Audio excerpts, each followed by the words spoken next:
짜잔! 여러분 안녕하세요. 연두가 돌아왔습니다요. 네.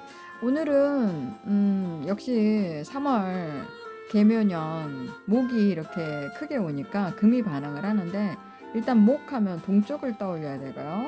금하면 서쪽을 떠올려야 돼요.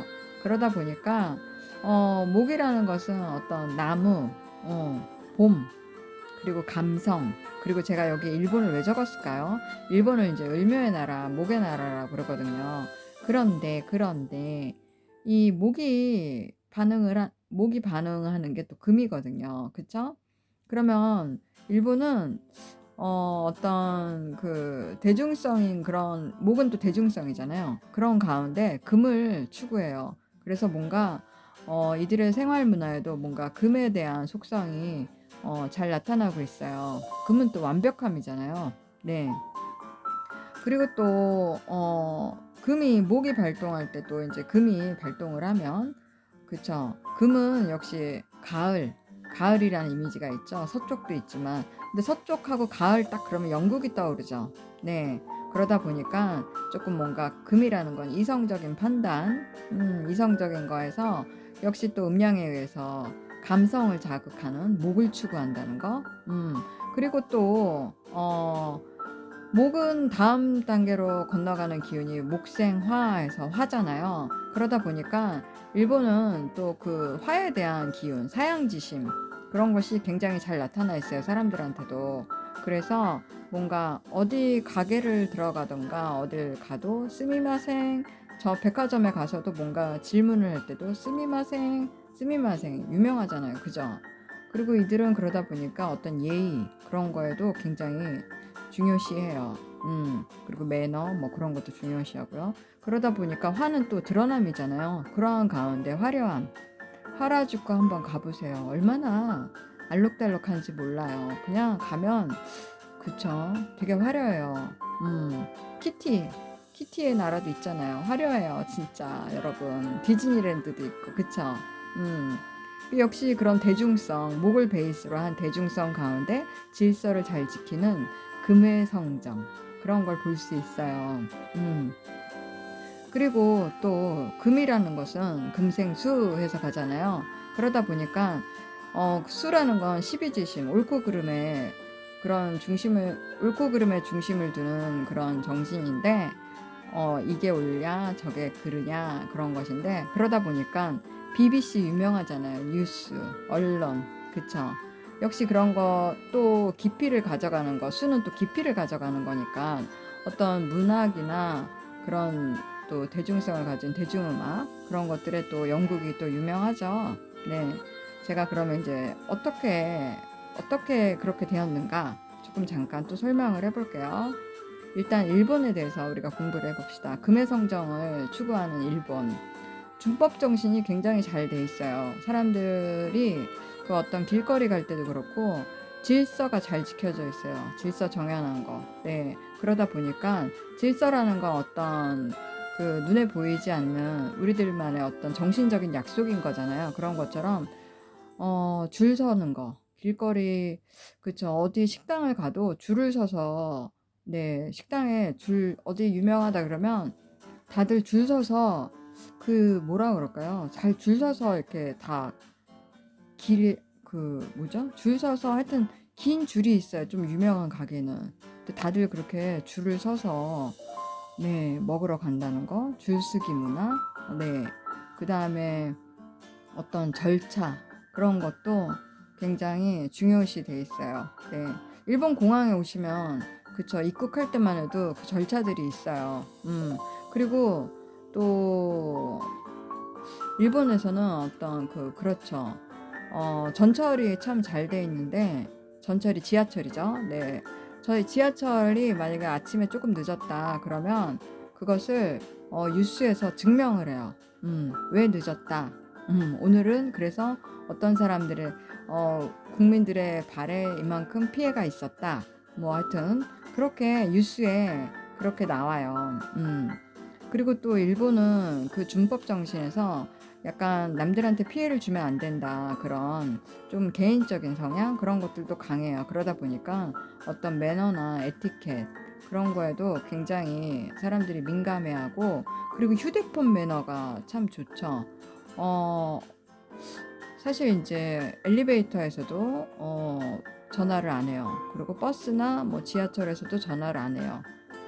그리고 어떤 대중적인 그런 장소에 가서도 전화를 할 때면 밖에 나가서 음, 그런 것이 있고, 그리고 도로가 굉장히 깨끗해요.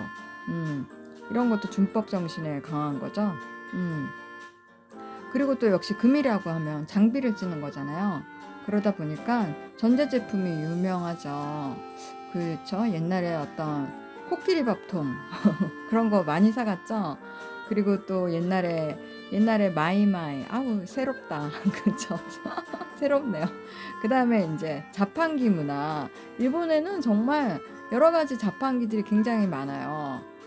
속옷 자판기도 있고, 그 다음에 그 아이들 장난감 자판기도 있고, 담배 자판기, 그 다음에 뭐 음료수 자판기는 물론이고요.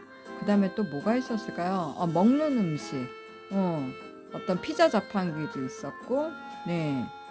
여러 가지 있어요. 뭐 오코노미야끼 자판기, 그쵸? 오코노미야끼, 뭐 다코야끼, 그런 것도 어떻게 보면 장비를 쓰는 거잖아요. 어떤 그 철판을 이용해서. 그리고 게임, 닌텐도 유명하죠. 그리고 또 웹툰 만화, 그런 것도 유명하고, 그리고 애니메이션, 이런 CG 이런 거 유명하잖아요. 그쵸? 제가 갑자기 생각이 안 나는데 갑자기 지브리. 네. 네. 그리고 또 금이라는 건 어떤 좀 과격함도 있잖아요. 그러니까 격투기도 유명하죠. 레슬링도 유명하고, 일본은 K1 격투기, 그쵸? 그리고 또 그러니까 요리 방송, 요리도 굉장히 네, 화려합니다. 그리고 또 역시 일본 옛날 문화를 떠올리면 또 사무라이, 네, 그런 걸 또 기억할 수 있죠. 그리고 무라카미 하루키라는 그 작가도 굉장히 유명하죠. 어찌됐든 이 모든 것들이, 이런 문화가 약간 금적인 성향을 띈다는 거. 금이라는 건 어떤 또 보여지는 거니까 사실적인 거에 근거를 두는 거잖아요. 그래서 일본은 그런 문화가 약간 화려하면서도 사실적이고, 그러면서도 역시 목을 베이스 했기 때문에 약간 대중성, 그런 거에도 민감하고, 그쵸? 네, 잘 설명이 됐을까요? 그럼 이제 영국으로 건너가 봅시다. 영국은 하면 역시 이제 금의 나라 영국이라 그러는데, 목을 추구한단 말입니다. 그러다 보니까 목이라는 것은 어떤 감성이잖아요. 어, 서양 문학의 대표성이죠. 창의성. 목을 또 토대로 하니까 창의성이죠. 그러다 보니까 티 문화, 티요. 티 하면 또 영국이잖아요. 그죠? 그리고 또 대중음악, 그리고 또 영어, 세계 공통령, 아유, 또 발음이. 네, 세계 공통 언어잖아요. 그러다 보니까 어떤 이런 영문학이라는 게 참 발전돼 있고, 그리고 또 이 목이라는 것은 또 교육이잖아요. 그러다 보니까 유명한 대학들이 영국에 참 많아요. 케임브리지도 그렇고, 옥스퍼드도 그렇고, 임페리얼 칼리지 런던도 그렇고, UCL도 그렇고, 에든버러, 맨체스터, 킹스 칼리지 런던, 이렇게 유명한 대학들이 많아요. 또 많아요. 근데 제가 요만큼만 적었어요. 그리고 또 영문학 하면 우리 윌리엄 셰익스피어, 네, 유명하죠, 작품들이. 그다음 뭐 셜록 홈즈도 있고, 반지의 제왕은 제가 너무 좋아하는 영화였어요. 약간 판타스틱하잖아요. 역시 목은 그런 자유로움, 네. 그리고 또 음악은 역시, 음악을 또 빼놓을 수 없죠. 자유로운 감성. 비틀즈 유명하죠, 진짜. 지금도 유명하잖아요. 저는 비틀즈의 예스터데이 참 좋아해요. 그리고 퀸, 퀸도 약간 그 보헤미안 랩소디 또까, 내가 또 일본말 했네요. 네. 어찌됐든 그 역시 그 영국이라는 것은 금을 베이스로 한 목을 추구하기 때문에, 이런 퀸, 또 에릭 클랩튼, 레디오헤드 아세요? 저 레디오헤드 너무 좋아하거든요. 네. 진짜 감성을 자극하는, 네, 그룹이에요. 네. 그리고 또 런던 심포니 오케스트라. 네. 유명하죠? 진짜. 이렇게 해보니까 목과 금의 차이점을 조금 나라별로 이렇게 하니까 재밌지 않아요? 네. 제가 오늘 또 설명을 잘했는지 모르겠네요. 항상 이렇게 밤에 찍다 보면 그렇습니다. 여러분, 오늘은 목과 금에 대해서 다시 한번 이렇게 오행별로 이렇게 어떤 나라가 이렇게 추구하는가 이렇게 또 설명을 하니까 또 재밌어서 아, 그렇죠. 제가 또 이 하나 설명을 빼먹었네요. 올해 이렇게 이제 목이 왔으니까 금이 반응하는데 역시 게임하면 여러분 게임들 진짜 좋아하죠. 우리 아이들 핸드폰 게임. 그쵸? 아마 올해는 대작의 게임도 나온다고 합니다. 그쵸? 그러면 영화도, 대작의 영화도 나오겠다요. 그죠? 네. 어찌됐든 여기서 또 마치겠습니다. 여러분, 그러면 안녕히 계세요. 화이팅 하십시오. 바이바이.